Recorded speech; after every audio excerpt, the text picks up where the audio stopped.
This is Andro Mammo. Thank you for joining me for this very special episode of One on One. As we quickly approach the end of 2024 and ring in 2025, I have been reminiscing a lot on the incredible year that this has been. So before we commence this episode, I just wanted to speak directly to you. This show would not be possible without you. So I know life is busy.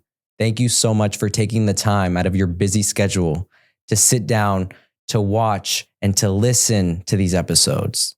The truth is, by you watching and supporting this show, you are allowing me to live out one of my biggest dreams. This show I have dreamt of since I was a kid.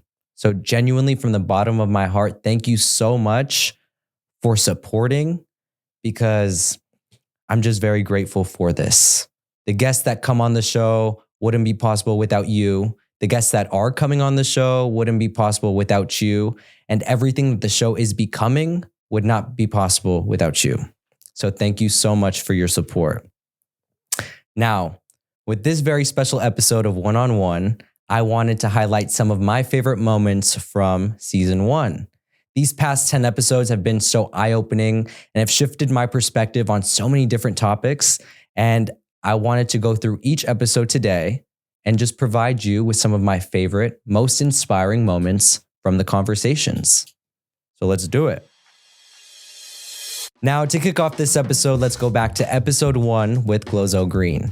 In our conversation, GloZell detailed that despite being one of the biggest social media stars at the time, the same day that she graced the cover of Vanity Fair, she received an eviction notice. No matter how high up she was still dealing with the difficulties of real life. But what's most important is that despite these difficulties, GloZell was able to overcome and rebuild. So let's throw it off to episode 1, season 1, GloZell Green. Watching an interview that you had done with Candy Johnson. Oh, I love Candy. And you had mentioned that the same day, like you were in Vanity Fair. Yes. And then the same day you got an eviction notice. Same day. There was a time where things just went plum. It went from like, I'm in Forbes to, where's my EBT card? You know, like literally like, like I got to figure it out. I got to get rid of my Mercedes. I got to do, and it took me a while because I'm like, you know, the videos are still out there. You know, I'm just so viral. I'm this and that. And I'm like, I've already done the school. I've done my part. This is my time. Mm-hmm. But it was you just have to keep relevant. Yeah. You know, yeah, like, you're doing everything that you can. Yeah. I was be kind because you don't know who's gonna remember you. You don't know. You know, you're gonna go through times where you're inspired, and there's gonna be times where like, I don't know what am I doing with my life? What's going on? And you kind of feel stuck and stagnant. And then on top of that, there was my daughter and I moved out, and then there was divorce, and then here comes the whole world ended. Like there was a pandemic, and then finally you're like, okay, now I got it, we're good. But strike, you just like. Can a sister catch a break? Can we catch a break? You know, like, so that's where you are. Yeah. And I think you keep going. I mean, that's the most important thing is keep going. You have to keep going. You figure out what if it's just the song, you know, like when setting up this young man here, he was singing a song and I'm just like, oh, that's great. You know, like that he had a passion about that song. Like find whatever it is, wherever you are, because that's the difference between losing it. Because there's always a moment like, okay, I'm not where I thought I was going to be at this time.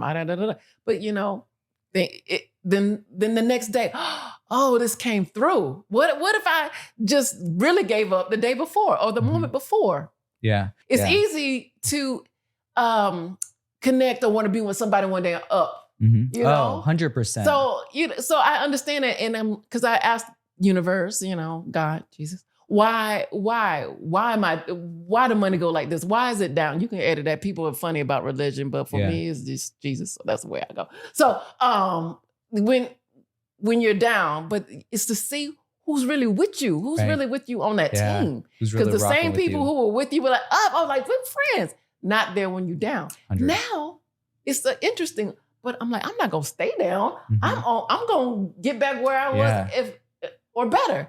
Now, from episode 2, let's go off to Leo Gonzalez. Leo Gonzalez grew up in Hanford, California with humble beginnings and always dreamt of becoming a TV news reporter.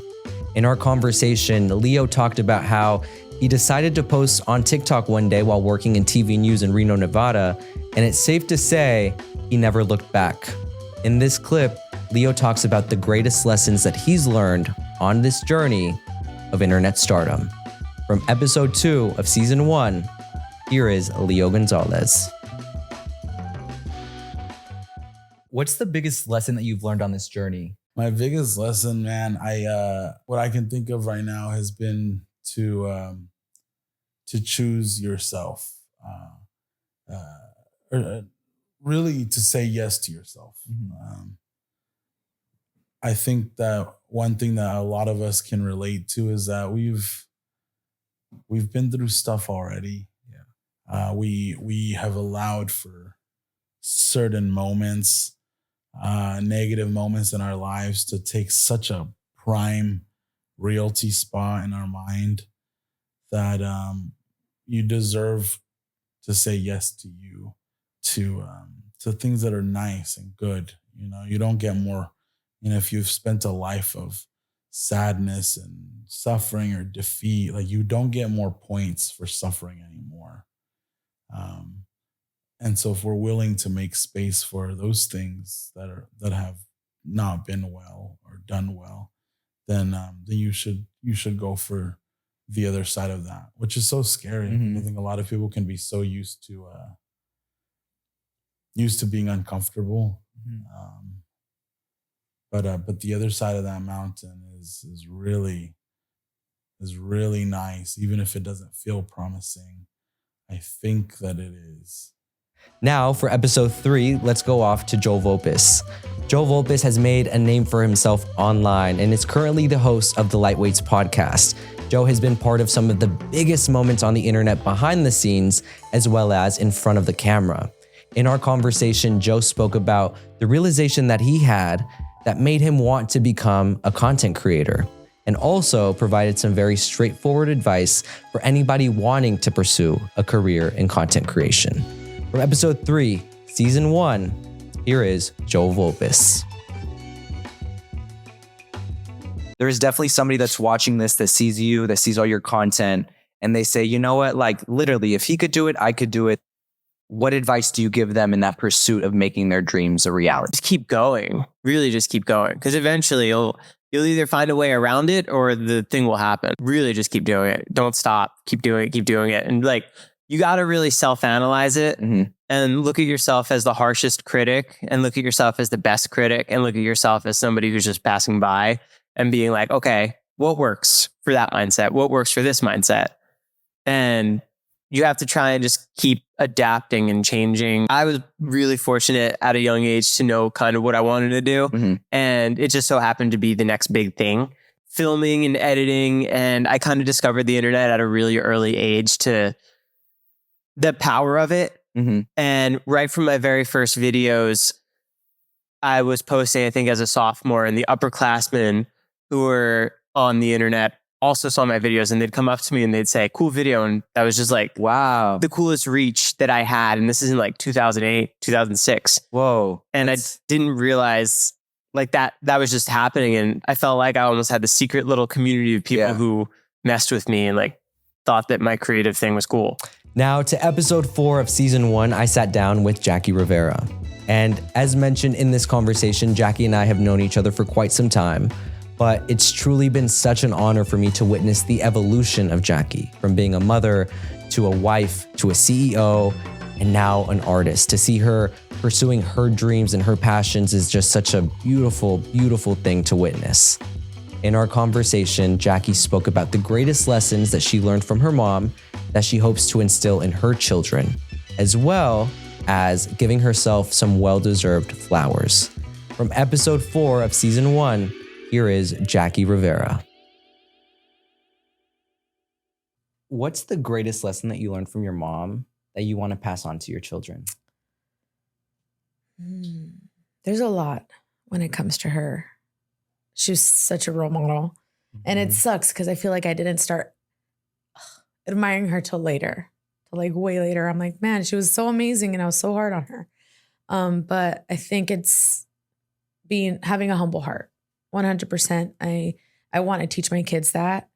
especially Jayla. She's going into high school, and for her, she's had a famous grandmother. She has her Nina Chiquis, who's famous, and people know her mom. And I want them to be humble. I want them to never think that they're better than anyone, but know that that they're beautiful people and they need to keep their hearts humble. Now, I want you to give yourself flowers, okay?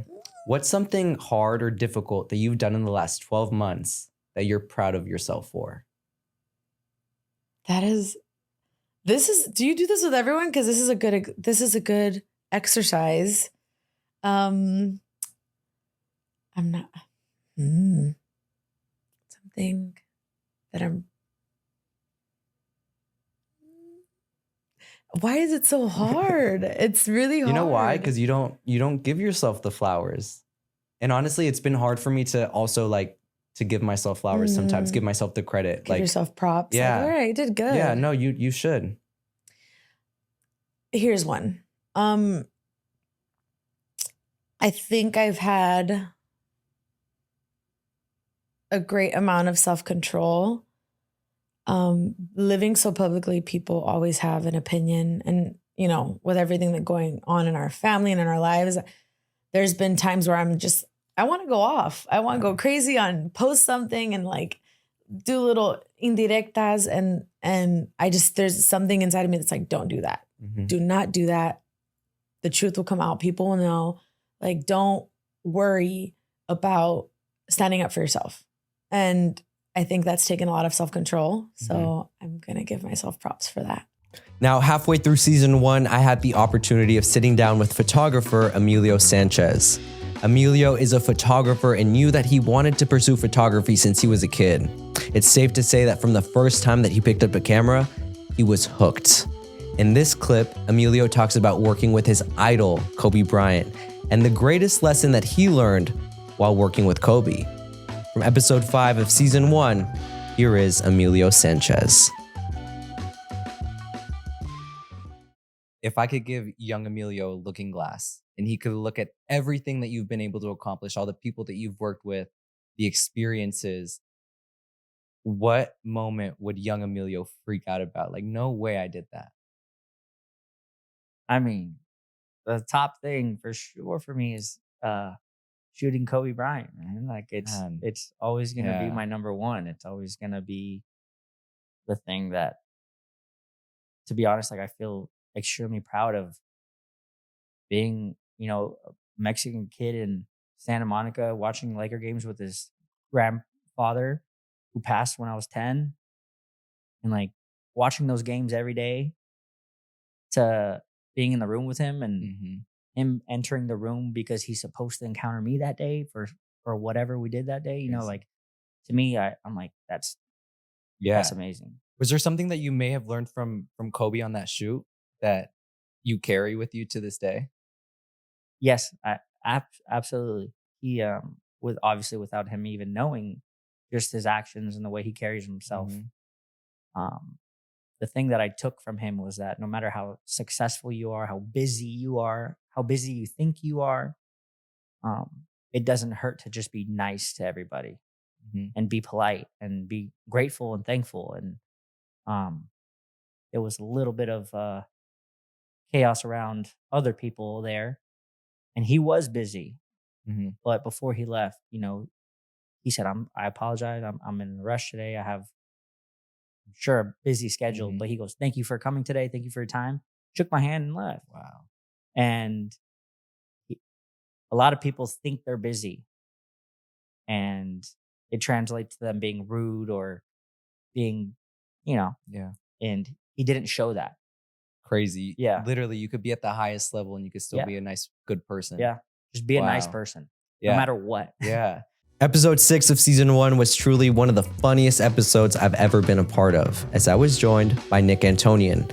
Some of you may know Nick as Jonah from David Dobrik's vlogs, but I wanted to allow Nick to tell his story in his words. I've known Nick for a couple of years and I've seen a different side of him behind the scenes. And I can say truthfully that person that I know behind the scenes is the exact person that you see in our conversation. In this next clip, Nick details what it's like to get hate online, how he approaches the hate, and also provides advice on if you receive hate, maybe his perspective will shift your perspective and allow you to see that hate in a different way. From episode 6 of season 1, here is Nick Antonyan. So the last thing I want to ask you, with social media, everybody has a say, whether it be through social media or through the comments, whatever. When people are being negative in the comments, do you give that time? No, dude, I don't care, bro. Oh, dude, I wish I cared. Yeah. Did it affect you at the beginning though? In the beginning, it affected me. You know what I say? I swear to God, it sounds cocky as fuck. Listen, bro, I grew up a fuck. That's how I grew up. A lot of times I grew up getting bullied too. And I really didn't have any like defense back. So jokes were kind of like a defense. When I see negative comments and bad comments, I don't want to say it. It's weird. Say it. I was gonna I open up my bank account, but it's a joke though. But like a lot of times, like that's what it is. No, But, I like, mean, for real. Because like fuck that, dude. Like people will try to drag you down and shit, and then like you look at them and they're not doing shit with their lives. Listen, bro, I will always say this: the only people who hate are the ones who have less than you, dude. That's what it is. That's what it is, bro. That's what it is. If you have less than someone, you're gonna hate on them. Yeah. So I don't really look at it as it used to affect me so hard, but I couldn't go to sleep. Yeah. So I'm like, oh my God, bro. Like, oh, they hate me. They hate me. They hate me. They hate me. And then I'm like, bro, what the hell, dog? It does not affect me, bro. I'm telling you, this used to affect me. What was that change though for you where it affected you one day and then it didn't affect you the next? Do you remember what that switch was? Yeah, bro. Because I'm like, I can literally do anything I want with my life, dog, and you can't. Yeah. Straight up. I can literally fucking do literally anything. Like, you could probably be president if you really wanted to. Okay, now I'm fucking too stupid for that shit, bro. I'm done as hell to be president. No, it did affect me, bro. Yeah. That hurts your mental health, bro, for sure. Yeah. And then I'm like, you know what, dude? That person does like they'd wish they'd be you. They hate us because they ain't us. That one They right hate there, us because for they real. ain't us. No, literally. They hate us because they ain't us. That's gonna be the title of this video. They hate us because they hate us. That's funny, bro. No, yeah. It's I don't care anymore, bro. Let them hate. Matter of fact, I feed off of hate now. Episode 7 of season 1 was actually such a special episode as I was joined by psychic medium Sloan Bella. Over the last couple of years, Sloan has paved a name for herself, becoming one of the most trusted psychic mediums in the entire world. It was such an honor for me to sit down with Sloan to allow her to tell her story in her words. In this next clip, Sloan talks about the best way that you and I could live our lives to the fullest potential. From episode 7 of season 1, here is Sloan Bella. How can somebody here on this physical world live their life to the fullest potential? Okay, the fullest potential is number one, you have to know thyself and love yourself.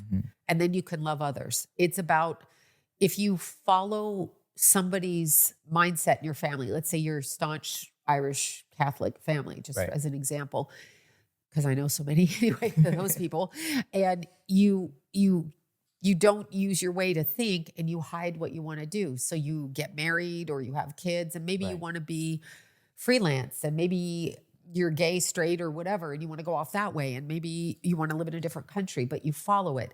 So you have to love yourself enough to be authentic. And once you can be authentic, then you can do anything to your potential because you're doing what you're truly here to do, whatever that is. And it's not, people think, oh, I'm supposed to be, famous or the best doctor, the best lawyer, whatever it is. No, sometimes you never know your impact. I found that your impact by talking to one person who you're not even considering it. And the impact you have on their life is so extraordinary that is your purpose. Sloan, when did you feel like you knew what your purpose here on earth was? I think I'm just finding it. I've been doing this work always, but purposefully, I think weirdly, I'm here for my family. That's what I think. So any of this other stuff is just stuff I do. Like when I look at purpose, I never realized that while having children, that was my purpose. Wow. I'm just saying that. Like anything else I do is irrelevant to me at this point and doesn't feel authentic. Being 100% unconditionally there if they need me, and I'm talking about my other son and my grandkids, that is my purpose. Nothing else matters to me. That's beautiful. That's what I've come full circle. Now, if you'd have talked to me at 20, I would have been like, I'm going to teach this. My ego would have been in it. I don't really have that. You know, when you get older, you lose your ego. You look in the mirror, you look at yourself, you're like, okay, whatever. Anyway, and you do the work that you do. For episode 8 of season 1, I was joined by Mike Campos. I have known Mike for quite some time, and it's been an honor for me to witness Mike evolve from father to husband to businessman to podcast host of his own podcast, The Mac Effect. In this next clip, Mike talks about how he overcame his fear of making his dream a reality and how once he did, it shifted his entire perspective for life. From episode 8 of season 1, here is Mike Campos. I wanted to talk about the dreams and your dream, the Mac Effect. Yeah. And it's a beautiful thing to say. It's a reality now. Yeah. How does that feel for you? Oh, man. Well, Andrew, you were there. You were there the first time. You know, I kept calling you and bugging you and saying, dude, I need you to come and help me. I need you to come and help me. I have some stuff. I don't know how to set it up correctly, but I need you to come and help me. You were there when you recorded me the first like testers. You know, I was almost crying after you left. I cried, bro. I cried. Wow. Because I'm fighting the inner child that said dreams do not come true. Wow. And mind you, I'm already living a dream. People can be like, well, how do you feel like dreams don't come true? Like you got your marriage back, you have an extra kid, the beautiful house that you're in. Yeah, but the inner child needed healing. Those are exterior things. Mike needed something that for myself, not just because the marriage is for me and Jacqie. Right. My relationship with the kids is me and the kids. But for Mike himself, yeah, the Mac Effect has really taken me to a place of really cool healing where I'm actually planning, dreaming, thinking of ideas. And I'm like, I cannot believe I'm actually doing this. And thank you for coming out and doing that, dude. You have no idea how much that blessed me, how much I needed that push. You wouldn't know this, but when I would text you, sometimes in the back of my head, I'm like, I hope he doesn't respond. I hope he doesn't respond. Because then it would hold me accountable where I'm like, darn it, he's going to come. Now I have to do it. But I needed that, dude. So thank you for that. If I may ask you, what was the fear that was stopping you before like actually committing to this? It's crazy because now that I'm healed, I can look back and be like, man, I was just stupid. Like I was really, really just stupid. But the reality was the fear of failure, the fear of something that I want to come to life, come to life. Wow. Which, you know, it's your dream. It's what you really genuinely want. So, yeah, that fear of failure, dude, controls me. And I say controls me because even till today, there's certain things that I don't do because of fear. But through the Mac Effect, now that it's came to life, I've come to the realization like, no, dude, I've seen what a victory looks like, you know, when you do beat fear. Now I have a little bit of confidence of beating it again and making whatever else I'm dreaming come to reality. In episode 9 of season 1, I was joined by regional Mexican singer Victoria La Mala. Victoria spoke about her upbringing, her passion for music, and in this next clip, she spoke about the importance of representation and also detailed the realities of being a woman in such a male-dominated genre. From episode 9 of season 1, here is Victoria La Mala.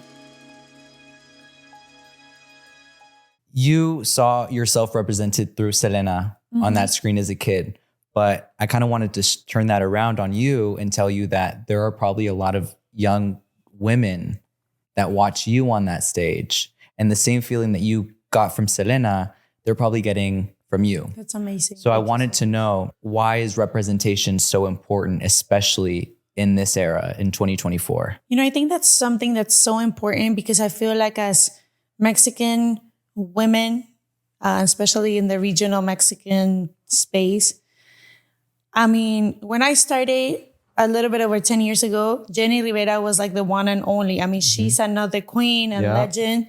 But at the time, for all these girls like me that were young and like newcomers, people will be like, well, no, there's just space for one. And that's already Jenny. And there's like no space for you. And if there is space for somebody else out of all of you guys, you're going to have to like hate each other and kill each other to see who's going to be the one. And I feel like that's just horrible because I feel like it put a lot of the girls, it was maybe like Chiquis, Helen, me. It was kind of like, instead of what the culture is becoming now, where it's just like, no, you know what? We got this because we all have a different story. We're all different and we all represent a different woman, different stories that need to be heard. And I think that's been one of the hardest things as a woman in Mexican music. But I think that slowly, I mean, what was 10 years ago is not what it's now. So I think it's just so exciting and it is so amazing to see that not only are women uniting and like for real, not just for like, you know, show, but that those spaces are being open. And I see a lot of the new younger girls, they're just doing themselves. They're just like, bye, I'm doing me. I'm going to do what I want. And this is what it is. So I think that is amazing that things have been able to change. And I think in some ways, we kind of had to suffer that, go through that. But it's so awesome to be able to see it and to see that, like you said, these new generations, they don't let people put them in a box. Nope. One day they're singing Sirreño, the next day they're doing corridos tumbados, and the next day they're doing an R&B song, and then the next track is a trap song. I feel like that's something I tried to do maybe like 7 years ago. Ahead of your time. And thank you. And people were like, you can't do that. Like, what are you doing? It's just not going to work. But for me as an artist, I had to do it because that's what I feel like doing. And I feel like as an artist, no one can tell you what to do because it's your vision.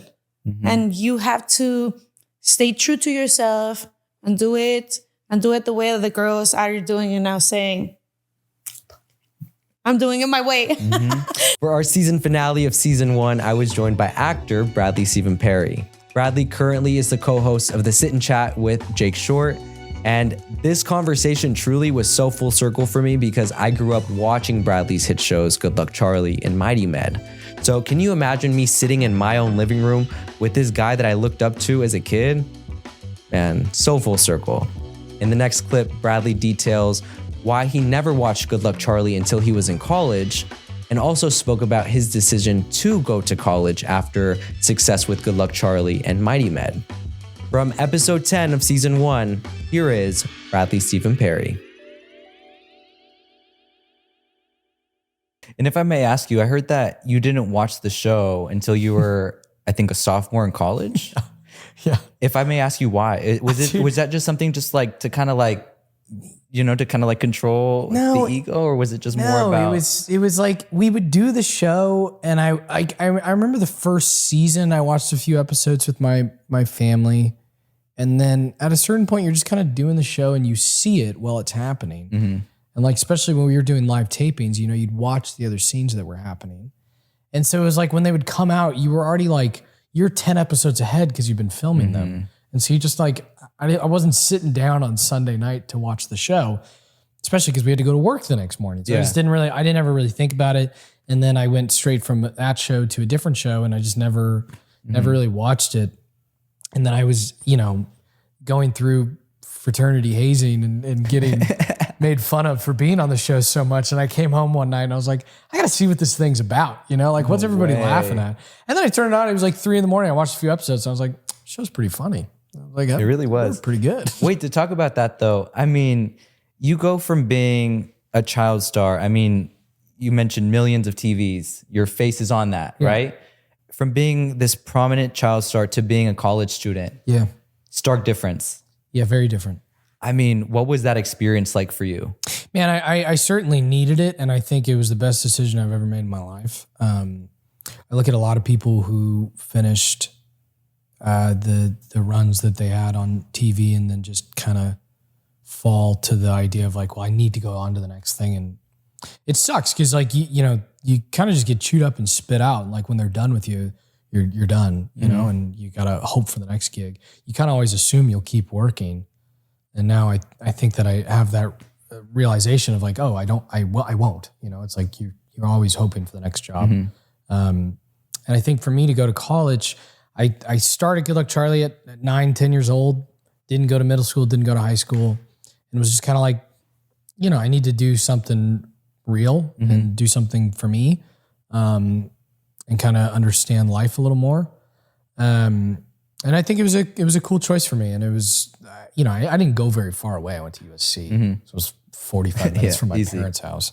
But, you know, it was still like a big culture shock for me. But I think that like the first few weeks there were really tough just because people were like, why are you here? You know? And are you that kid? Yeah, it was a lot of that. And then eventually you're like passing them on the way to class every day and they're just like, I don't care anymore, you know? And then you just kind of fall in line with them. And I think that was like my goal, was to just make sure I embraced it at the start till eventually people were just like, oh, it's just a normal thing. Obviously you had a great childhood. Yeah. But if you can go back, would you, want a normal childhood? No, I had an awesome childhood. I was so happy with everything I got to do.